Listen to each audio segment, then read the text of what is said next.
मित्रांनो, लिसन टू री ॲप्लिकेशन तुम्हाला सर्व प्रकारचे स्पर्धा परीक्षांसाठी आवश्यक असणारे ऑडिओ बुक्स, ऑडिओ नोट्स आणि इतर मटेरियल देखील उपलब्ध करून देते. धडा 9 बदलते जीवन भाग 1. आतापर्यंत आपण इसवी सन 1961 ते इसवी सन 2000 पर्यंतचा कालखंड अभ्यासला. 20व्या आणि 21व्या शतकात बदलाचा वेग प्रचंड आहे. मानवी जीवन झपाट्याने बदलत चालले आहे. पूर्वी आपण ज्याची कल्पनाही करू शकलो नसतो त्या गोष्टी वास्तवात उतरल्या आहेत. प्राचीन आणि मध्ययुगीन काळात धर्म ही माणसाची एक महत्त्वाची ओळख होती. हिंदू, मुस्लिम, ख्रिस्ती, शीख, जैन, बौद्ध, पारशी आणि ज्यू इत्यादी धर्मांपुढे आधुनिकीकरणाने आव्हाने उभी केली आहेत. आपल्या पारंपरिक विचारसरणीत खूप मोठा बदल डॉक्टर बाबासाहेब आंबेडकर यांनी घडवून आणला. डॉक्टर बाबासाहेब आंबेडकर यांनी हा बदल भारतीय संविधानाच्या माध्यमातून केला आहे. आपल्या संविधानाप्रमाणे कायद्यापुढे सगळे भारतीय समान असून धर्म, वंश, जात, लिंग किंवा जन्मस्थान या कारणांवरून भेदभाव करण्यास मनाई आहे. सर्व नागरिकांस भाषण आणि अभिव्यक्ती स्वातंत्र्य, शांततेने आणि विनाशस्त्र एकत्र जमण्याचा व संघटित होण्याचा, भारताच्या राज्यक्षेत्रात सर्वत्र मुक्तपणे संचार करण्याचा, राहण्याचा आणि स्थायिक होण्याचा, कोणताही व्यवसाय करण्याचा हक्क आहे. भारतातील कोणत्याही भागात राहणाऱ्या नागरिकास आपली स्वतःची वेगळी भाषा, लिपी आणि संस्कृती जतन करण्याचा हक्क आहे. संविधानातील या तरतुदींमुळे जातीव्यवस्थेच्या चौकटीला धक्का बसला. वंशपरंपरागत व्यवसाय ही कल्पना मोडीत निघण्यास मदत झाली. जीवनाच्या सर्वत्र क्षेत्रात बदल होण्यास सुरुवात झाली. या तरतुदींचा परिणाम यंत्रांवरही कसा झाला ते पुढील चौकटीतून समजून येईल. तुम्हाला माहिती आहे का, ब्रिटिशांच्या काळात रेल्वे डब्यांचे 4 प्रकार होते. फर्स्ट, सेकंड, इंटर आणि थर्ड क्लास असे वर्ग होते. तिसऱ्या वर्गातील प्रवाशांसाठी नाममात्र सुविधा आणि प्रवाशांकडे बघण्याचा नकारात्मक दृष्टिकोन यामुळे हे वर्ग जणू भारतीय समाज व्यवस्थेचे प्रतीकच झाले होते. 1978च्या रेल्वे अर्थसंकल्पात मधु दंडवते यांनी तृतीय श्रेणीची व्यवस्था संपुष्टात आणली. पुढे पुणे आणि मुंबई दरम्यान सिंहगड एक्सप्रेस, मुंबई कोलकाता दरम्यान गीतांजली एक्सप्रेस या वर्गविरहित गाड्या सुरू झाल्या. वरील तरतुदींमुळे समाजात छोटे मोठे बदल हळूवारपणे घडून येऊ लागले होते. आता हॉटेलमध्ये सर्वांना मुक्त प्रवेश आहे. धर्म, वंश, जात, लिंग या कारणांवरून प्रवेश नाकारला जाणार नाही अशा पाट्या आपण बघतो. पूर्वी राजसत्तेविरुद्ध मत व्यक्त करण्यास मर्यादा होत्या. आता भारतीय नागरिक वृत्तपत्र किंवा भाषण आणि अन्य माध्यमांद्वारा सरकारविरुद्ध मतप्रदर्शन करू शकतो. आपणास न पटणाऱ्या गोष्टी आपण बोलून दाखवू शकतो. हा फार मोठा बदल स्वातंत्र्योत्तर कालखंडात झाला आहे. कुटुंब संस्था. स्वातंत्र्यपूर्व कालखंडात कुटुंब संस्था ही भारतीय समाजाची एक प्रमुख ओळख होती. भारत हा एकत्र कुटुंब पद्धतीचा देश म्हणून जगभर ओळखला जायचा. जागतिकीकरणाच्या लाटेत विभक्त कुटुंब पद्धतीला चालना मिळाली आहे. समाजकल्याण.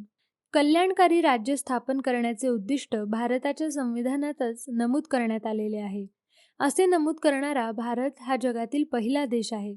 भारतीय नागरिकांना पूर्ण रोजगार, आरोग्य सुविधा, शिक्षण व विकासाची संधी उपलब्ध करून देणे हे समाजकल्याण कार्यक्रमाचे उद्दिष्ट आहे. भारतीय समाजात आर्थिक, सामाजिक, शैक्षणिक आणि सांस्कृतिक विषमता मोठ्या प्रमाणावर आहे. स्त्रिया, मुले, दिव्यांग, अनुसूचित जाती व जमाती, अल्पसंख्याक यांच्यापर्यंत विकासाच्या संधी पोहोचणे आवश्यक आहे. स्वातंत्र्योत्तर कालखंडात सरकारसमोरील ते सगळ्यात मोठे आव्हान होते. यासाठी भारत सरकारने समाज कल्याण खाते 14 जून 1964 साली स्थापन केले. या मंत्रालयाअंतर्गत पोषण आणि बालविकास, सामाजिक सुरक्षा व सामाजिक संरक्षण, स्त्री कल्याण व विकास हे कार्यक्रम राबवले जातात. अशाच प्रकारची व्यवस्था घटकराज्य पातळीवर करण्यात आली आहे.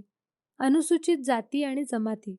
1971च्या जनगणनेनुसार देशात 22% लोक अनुसूचित जाती जमातींचे होते. या सर्वांसाठी कायदे करून शैक्षणिक शिष्यवृत्ती व प्रतिनिधित्व देऊन संसदेत व राज्य विधिमंडळात आणि शासकीय सेवेत काही राखीव जागा ठेवण्यात आल्या आहेत. आमचे असेच ऑडिओ लेक्चर ऐकत राहण्यासाठी तुम्ही या ऑडिओ सोबतच्या लिंकवर क्लिक करून प्ले स्टोअरवरून आपले ॲप्लिकेशन डाउनलोड करू शकता. सार्वजनिक आरोग्य. भारतीय संविधानात शासनाचे प्राथमिक कर्तव्य म्हणून भारतीय जनतेचे राहणीमान वाढवावे, सुपोषण साधावे आणि सार्वजनिक आरोग्यही सुधारावे असे नमूद केले आहे. केंद्र शासनाचे आरोग्य आणि समाज कल्याण मंत्रालय या संदर्भात राज्य शासनास मदत करते.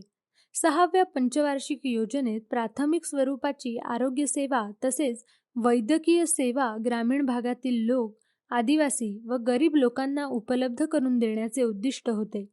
आरोग्याच्या संदर्भात भारतात ॲलोपॅथी, युनानी, होमिओपॅथी, आयुर्वेद आणि निसर्गोपचार पद्धतींना मान्यता देऊन लोकांचे आरोग्य चांगले ठेवण्याचा प्रयत्न सुरू झाला.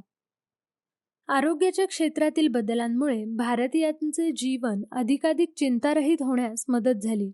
1962 मध्ये तमिळनाडूमधील वेल्लूर येथील ख्रिश्चन मेडिकल कॉलेजच्या इस्पितळात डॉक्टर एन गोपीनाथ यांच्या नेतृत्वाखाली भारतात ओपन हार्ट शस्त्रक्रिया यशस्वी करण्यात आली. त्यामुळे अशा उपचारांसाठी परदेशी जाण्याची गरज राहिली नाही. जयपूर फूट या शोधाने भारतातील दिव्यांगांचे आयुष्य बदलून गेले. 1968 पूर्वी एखाद्या व्यक्तीला अपघात झाला आणि त्यात पाय जायबंदी झाला तर उर्वरित आयुष्य अडचणीत काढावे लागे. यावर उपाय म्हणून डॉक्टर प्रमोद सेठी यांनी कुशल कारागीर रामचंद्र शर्मा यांच्या मदतीने कृत्रिम हात, पाय, नाक, कान तयार केले.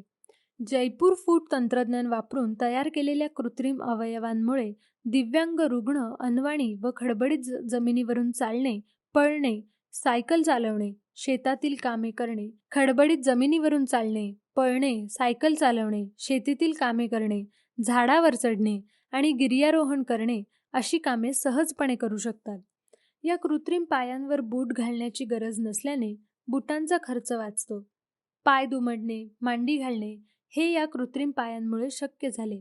पाण्यात व ओल्या स्थितीत काम करण्यासाठी हे पाय सोयीचे आहेत. मूत्रपिंड प्रत्यारोपण, किडनी ट्रान्सप्लांट ही शस्त्रक्रिया भारतात साध्य झाल्याने रुग्णांचे प्राण वाचवण्यात डॉक्टरांना यश आले. 1971 पूर्वी अशा प्रकारच्या शस्त्रक्रिया भारतात फारशा होत नव्हत्या. तमिळनाडूमधील वेल्लूर येथील ख्रिश्चन मेडिकल कॉलेजच्या इस्पितळात ही शस्त्रक्रिया 1971 मध्ये यशस्वी झाली. डॉक्टर जॉनी व डॉक्टर मोहन राव यांनी जीवित व्यक्तीने दान केलेल्या मूत्रपिंडाचे रुग्णाच्या शरीरात यशस्वी प्रत्यारोपण केले. आता अविकसित देशातील रुग्ण भारतात या शस्त्रक्रिया करवून घेण्यासाठी येतात. Test tube baby.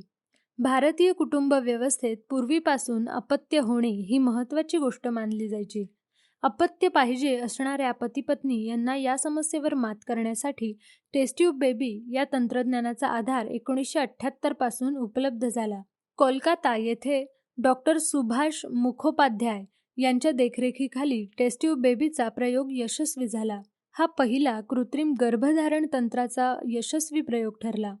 या तंत्रज्ञानाद्वारे दुर्गा या मुलीचा जन्म झाला. यामुळे अपत्य हवे असलेल्या पालकांचे प्रश्न सुटण्यास मदत झाली. लसीकरण. 1978 पूर्वी भारतात दरवर्षी जन्माला आलेल्या 10 मुलांपैकी 6 मुले जन्मानंतरच्या पहिल्या वर्षातच प्राणघातक संकटांना सामोरी जात होती. पोलिओ, गोवर, धनुर्वात, क्षय, घटसर्प, डांग्या खोकला यांवर मात करण्यासाठी लसीकरणाचा कार्यक्रम हाती घेण्यात आला. 1995 मध्ये पल्स पोलिओ लसीकरणाची मोहीम हाती घेण्यात आली. यामुळे पोलिओ आटोक्यात आला. शहरीकरण. शहरात किंवा नागरिक क्षेत्रात लोकवस्ती केंद्रित होण्याच्या प्रक्रियेस शहरीकरण म्हणतात. नागरीकरण घडून येण्यास वाढीव लोकसंख्या हे एक महत्त्वाचे कारण आहे. हवा, पाणी, समूह जीवनासाठी आवश्यक असणाऱ्या आर्थिक आणि सामाजिक संस्था हे घटक नागरीकरणावर परिणाम घडवून आणतात. स्वातंत्र्योत्तर भारताच्या संदर्भात नागरी लोकसंख्या वाढीची काही प्रमुख कारणे म्हणजेच मृत्यूदरातील घट, औद्योगिकीकरण, ग्रामीण भागातील रोजगाराची अनुपलब्धता, शहरातील रोजगार संधी व व्यापार स्थलांतर ही होत. शहरांवर येणारा हा ताण थांबवायचा असल्यास छोट्या छोट्या गावांमध्ये रोजगार उपलब्ध करून देणे आर्थिक विकासाचा समतोल साधणे, आर्थिक विकासाला चालना देणे, महानगरांची वाढ नियंत्रित करणे, ग्रामीण व नागरी भागात अत्यावश्यक सेवा व सुविधा पुरवणे हे उपाय आहेत. आमचे असेच ऑडिओ लेक्चर ऐकत राहण्यासाठी तुम्ही या ऑडिओसोबतच्या लिंकवर क्लिक करून प्ले स्टोअरवरून आपले ॲप्लिकेशन डाउनलोड करू शकता. ग्रामीण भाग स्वतंत्ररित्या किंवा सामूहिक रीतीने स्वतः कसत असलेल्या जमिनीजवळ राहणाऱ्या शेतकऱ्यांच्या कायम वस्तीला गाव असे म्हणतात. शेतीचा शोध लागला तेव्हापासून गाव अस्तित्वात आले. भारतातील खेडे पद्धती विरळ लोकवस्ती असलेली पद्धती आहे. भोवताली पसरलेल्या शेतजमिनी आणि मध्ये दाटीवाटीने वसलेली घरं हे भारतीय खेडेगावचे प्रमुख वैशिष्ट्य आहे. ग्रामीण समुदाय हा मोठा असला तरी तो नागरी समुदायाच्या तुलनेत कितीतरी लहान असतो. गावापेक्षा छोटा गट म्हणजे वस्ती होय. संपूर्ण भारतातील ग्रामरचना एकसारखी नाही. प्रादेशिक स्वरूपाप्रमाणे आणि स्थल वैशिष्ट्यांनुसार यात फरक पडतो. स्वातंत्र्योत्तर कालखंड ग्रामविकासाच्या दृष्टीने सामूहिक विकास योजना सुरू करण्यात आली. तिच्याद्वारे शेतीतंत्र बदलणे, जलसिंचन वाढवणे, शिक्षणाचा प्रसार करणे, भूसुधारणा कायदे संमत करणे अशा योजना आखण्यात आल्या. या योजनेनुसार शेतीचे उत्पन्न वाढवणे, ग्रामीण भागात दळणवळण, आरोग्य आणि शिक्षणाचा प्रसार करणे हे एक उद्दिष्ट होते. गावांमधील आर्थिक विकासास प्राधान्य देण्याचे ठरले. यासाठी सरकारने ग्रामपंचायतीच्या माध्यमातून हे कार्य सुरू केले. ग्रामपंचायतीच्या रचनेत सर्वच जाती जमातींमधील लोकांना सामावून घेण्यास सुरुवात झाली. यासाठी ग्रामपंचायती, पंचायत समिती आणि जिल्हा परिषद यांचे अधिकार वाढवण्यात आले. बदलते आर्थिक जीवन पूर्वी गावांचे जीवन आर्थिकदृष्ट्या स्वयंपूर्ण होते. गावातील बहुसंख्य लोक शेतीवर अवलंबून असत. शेतीतील उत्पादन कारागिरांना त्यांच्या कामाचा मोबदला म्हणून वाटण्यात येत असे. आता ही परिस्थिती बदलली आहे. ग्रामीण भाग शेती आणि शेती निगडित जोडधंद्यांशी जोडला गेला आहे, तर नागरी समाज बिगर शेती उत्पादन व सेवा व्यवसायांशी जोडला आहे. ग्रामीण विकास भारतात 1961 मध्ये 82% लोक ग्रामीण भागात राहत होते, तर 1971 मध्ये हे प्रमाण 80.1% होते. अन्नधान्य व अन्य कच्चा माल यांचे उत्पादन करून शहरांची गरज भागवणे, शहरातील औद्योगिक विभागांना श्रमिक पुरवणे, नैसर्गिक साधनसंपत्तीची देखभाल करणे या गोष्टी ग्रामीण भाग आजवर करत आला आहे. यामुळे आर्थिक व्यवसायांचा विकास करणे, सामाजिक गरजा व सुविधांचा विकास करणे, सांस्कृतिक, सामाजिक आणि वैचारिक दृष्टिकोनात बदल घडवून आणणे ही 3 महत्त्वाची आव्हाने ग्रामीण विकासासंदर्भात आहेत. जमीन सुधारणा आणि जलसिंचन प्रकल्पास गती देणे आवश्यक आहे.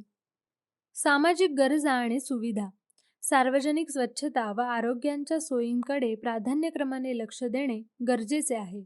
पिण्याच्या पाण्याची बारमाही सोय, स्वच्छतागृह, झाकलेली गटारे, अरुंद रस्ते, अपुरे विद्युतीकरण, औषधोपचारांची गैरसोय या प्रश्नांनी ग्रामीण भागाला आजही वेढले आहे. प्राथमिक शिक्षणापासून ते उच्च शिक्षणापर्यंतच्या दर्जेदार सोयींची अनुपलब्धता, मनोरंजन केंद्रे आणि वाचनालयांची कमतरता यामुळे ग्रामीण भागाकडे विशेष लक्ष देण्याची गरज आहे.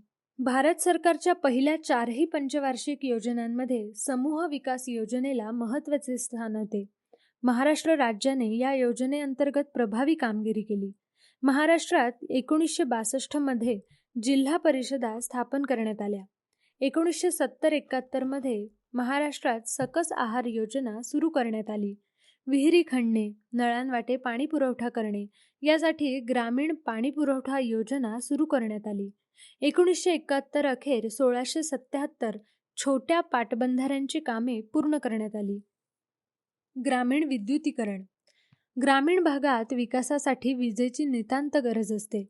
शेतीला पाण्याचा पुरवठा करण्यासाठी स्वयंचलित पंप लागतात.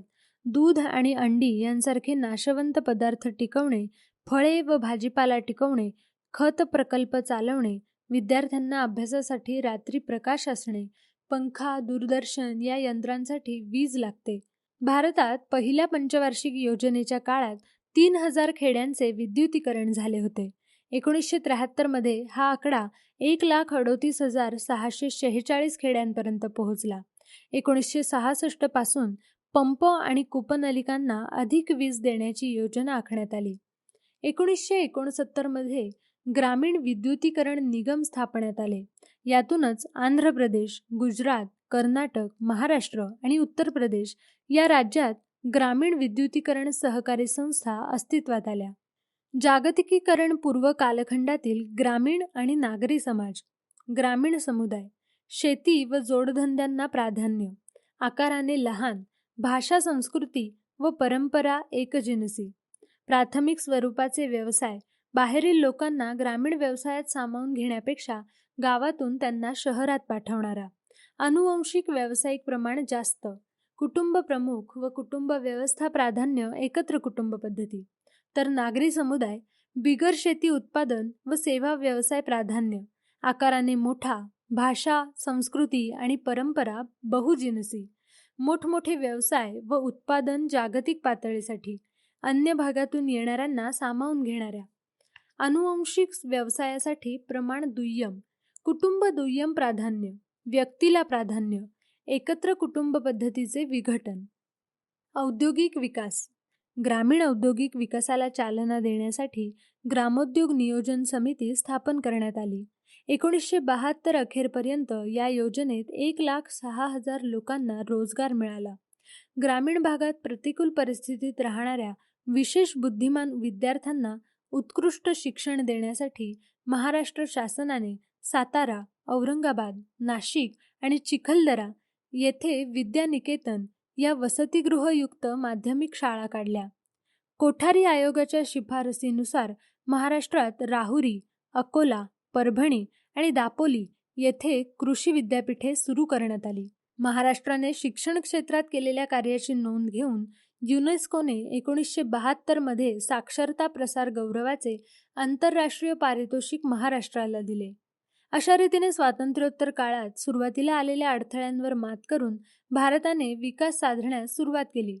पुढील पाठात आपण अन्य क्षेत्रातील प्रगतीचा अभ्यास करणार आहोत. लिसन टू ॲप्लिकेशन तुम्हाला सर्व स्पर्धा परीक्षांसाठी आवश्यक असणारी ऑडिओ नोट्स, ऑडिओ बुक्स आणि इतर मटेरियल देखील उपलब्ध करून देते. चला तर मित्रांनो, भेटूयात पुढच्या लेक्चरमध्ये. तोपर्यंत धन्यवाद.